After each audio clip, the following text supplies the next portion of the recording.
Assalamualaikum. This is lecture number 4 of chapter number 2, Accounting for Material Cost. Today our lecture is about reorder quantity और economic order quantity. तो आज हम इसके बारे में discuss करेंगे. ठीक है, ये मैंने प्रीवियस 3 लेक्चर हमारे जो प्रीवियस फर्स्ट चैप्टर था उस पर मैंने बनाए हैं न्यूमेरिकल वगैरह मैंने सोल्व करवाए हैं. ठीक है, अगर आपने वो नहीं देखे तो वो भी लाजमी देखें क्योंकि वो आपको हेल्प करेंगे न्यूमेरिकल प्रॉब्लम सॉल्यूशन सॉल्व कैसे करें. उसका मैंने पूरा तरीका बताया हुआ है. ठीक है ना, आप वो देख सकते हैं. ठीक है ना, इसके बाद हमारा आज का टॉपिक है तो उसके जाने में हम चलते हैं. ठीक है, तो आज की हमारी आउटलाइन है. फर्स्ट आउटलाइन है तो हम देखेंगे कि रीऑर्डर क्वांटिटी और इकोनॉमिक ऑर्डर क्वांटिटी है क्या. उसके बाद हम फैक्टर देखेंगे. ठीक है, उसके बाद अजम्पशन देखेंगे. उसके बाद हाउ टू डिटरमाइन. ठीक है, वो उसका फार्मूला वगैरह देखेंगे. ठीक है, उसके बाद हम उसकी लिमिटेशन वगैरह देखेंगे. ठीक है, तो उसके बाद हम नेक्स्ट चलते हैं. ठीक है, हमारी देखते हैं इसका मतलब क्या, डिफाइन क्या करते हैं. Reorder quantity is quantity for which order is placed. ठीक है, when stock is reach reorder level. तो बेसिकली इसमें क्या होता है कि जब हमारा स्टॉक कम हो रहा होता है तो हमें उसे रीऑर्डर करना होगा. ठीक है, रीऑर्डर लेवल पे आता है तो हमें उसे ऑर्डर करना होता है. ठीक है, तो इसमें हम क्या करने की कोशिश करते हैं कि हमारी ऑर्डरिंग कॉस्ट और जो हमारी कैरिंग कॉस्ट कम से कम आए. ठीक है, वो इकोनॉमिक लेवल पे आए. ठीक है, इकोनॉमिक ऑर्डर हो तो इसलिए हमें इसे इकोनॉमिक ऑर्डर क्वांटिटी की बोलते हैं. ठीक है ना, तो हम वो चीज़ ऑर्डर करेंगे जिसमें हमारी कॉस्ट भी कम, कैरिंग कॉस्ट और ऑर्डरिंग कॉस्ट कम आए. It is also known as economic order quantity when it is quantity which most economical order. तो मैंने आपको पहले बताया कि जहाँ पे कैरिंग कॉस्ट और इकोनॉमिक जो हमारे ऑर्डरिंग कॉस्ट कम आए. ठीक है, तो उससे हम देखते हैं कैरिंग कॉस्ट है क्या. ठीक है, तो हम फैक्टर्स देखते हैं कि ऑर्डरिंग कॉस्ट और कैरिंग कॉस्ट है क्या चीज़. ठीक है ना, और एनुअल कंजम्पशन क्या है. ठीक है, तो बेसिकली कैरिंग कॉस्ट वो कॉस्ट है जो हम ऑर्डर को प्लेस करने या रिसीव करने में लगती है. ठीक है, इन्वेंट्री वगैरह रिसीव करने में लगती है फ्रॉम सप्लायर. ठीक है, जैसे कि एक्सपेंसेस हम उससे कम्युनिकेशन करते हैं या ऑर्डर देते हैं उसकी कॉस्ट लग रही होती है, ट्रांसपोर्टेशन की कॉस्ट लग रही होती है, इंस्पेक्शन की हम जो हमारी इन्वेंट्री है ये वो उसके इंस्पेक्शन करने में कॉस्ट आएगी और प्रोसेसिंग करने में. तो ये इन्वर्सली प्रोपोर्शनल होता है. ठीक है ना, ई क्यू से जितनी हमारी मीन्स हमारी जो साइज ऑफ ऑर्डर ज़्यादा होगा उतनी हमारी ये जो ऑर्डरिंग कॉस्ट कम आएगी. वो क्यों? क्योंकि हम बार बार ऑर्डर करने की ज़रूरत नहीं पड़ेगी. तो हमारी जो communication charges, transportation charges, inspection charging, process charging वो कम आएंगी. और कैरिंग चार्जेस हम देखते हैं ये क्या है, cost of holding and storing inventory on hands.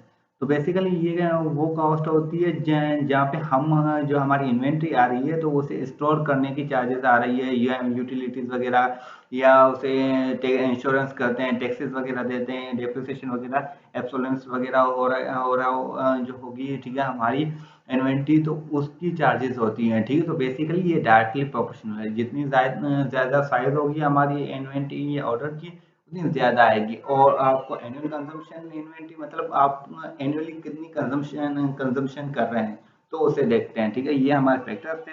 उसके बाद हम देखते हैं.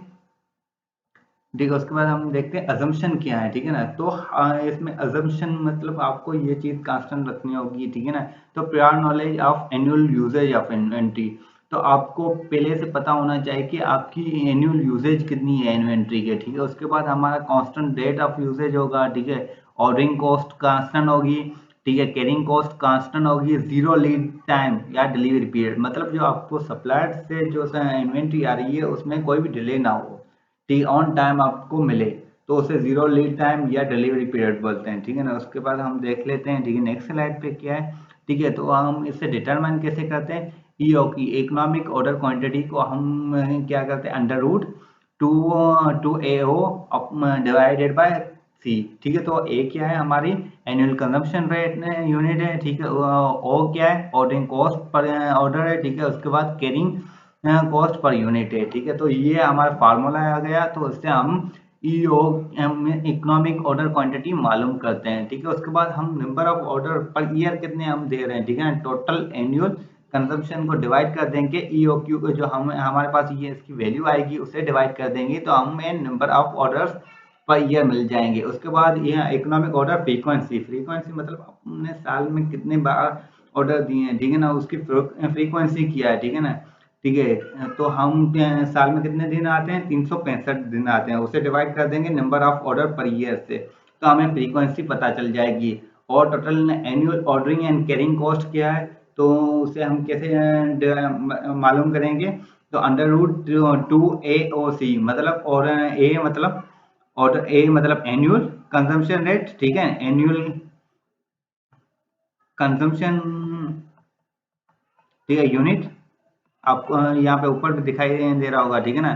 ओ ओ मतलब ऑर्डरिंग कॉस्ट पर ऑर्डर, उसके बाद कैरिंग कॉस्ट पर यूनिट, ठीक है, तो ये आ जाएगा। तो इस तरीके से आप ये इकोनॉमिक ऑर्डर क्वांटिटी मालूम कर सकते हैं, ठीक है। उसके बाद हम देख लेते हैं इसकी लिमिटेशन वगैरह क्या है, ठीक है। लिमिटेशन मतलब आप इसमें क्या क्या क्या चीज लिमिट कर रहे हैं, ठीक है। तो एक्सपेक्टेड एनुअल यूजेज और rate of usage may not be same, क्योंकि उसमें demand, unexpected demand of inventory भी हो सकती है, ठीक है ना, तो वो सेम नहीं रह सकती। और ऑर्डरिंग कॉस्ट और कैरिंग कॉस्ट भी आपकी कांस्टेंट नहीं हो सकती, वो फ्लक्चुएट होती है कॉस्ट ऑफ वेरियस कंपोनेंट, जैसे कि रेंट वगैरह आ गई, टैक्सेस वगैरह आ गए, तो ये फ्लक्चुएट लाजमी होती रहेगी। Lead time may not be constant due to reason of beyond suppliers control, ठीक है। वो सप्लायर कंट्रोल के मीन्स जो सप्लायर आपको इन्वेंट्री तो बेच रहा है, पर क्या स्ट्राइक हो जाए, तो ये भी कोई सडन कोई मसला हो जाए, तो वो सप्लाई भी टाइम पे नहीं पहुंच सकती, वो डिले हो सकती है। तो ये था आज का लेक्चर, इंशाल्लाह फिर मिलेंगे नेक्स्ट लेक्चर में, ठीक है।